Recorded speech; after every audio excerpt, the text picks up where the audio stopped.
நம்ம வீட்டு சமையலில் மதிய சாப்பாடு பார்க்கலாம் வாங்க. சூடாக சாம்பார், சவுச்சவு கேரட் சாம்பார், சூடாக சாதம்.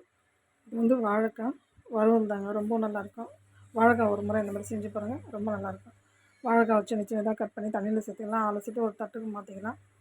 மஞ்சத்தூள், உப்பு, கரம் மசாலா, சிக்கன் மசாலா சேர்த்துக்கலாம். காரத்துக்கு குழம்பு மிளகாத்தூள், கொஞ்சம் பெருங்காயத்தூள் சேர்த்துக்கலாம். அரிசி மாவு 4 ஸ்பூன் சேர்த்துக்கலாம். ரவா 2 ஸ்பூன் சேர்த்துக்கலாம்.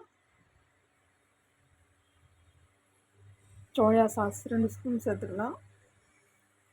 சேர்த்து நல்லா கலந்து விட்டுக்கலாங்க. நல்லா கலந்து ஒரு அரை மணி நேரம் வெளியே வச்சிடலாங்க. நல்லா ஊறட்டணும். அதுக்கப்புறம் கடாயை வச்சு எண்ணெய் ஊற்றி எண்ணெய் காய்ட்டணும், போட்டு பொரிச்சு எடுத்துக்கலாங்க. நல்லா பொறுமையாக திருப்பி போட்டு வேகட்டுன்னு நல்லா முறுன்னு வந்தோடனே எடுத்துடலாங்க. ரொம்பவும் நல்லாயிருக்கும். சாம்பார் சாதம், தயிர் சாதம், ரசம் சாதம் எல்லாத்துக்குமே நல்லாயிருக்கும். நீங்களும் செஞ்சு பாருங்கள்.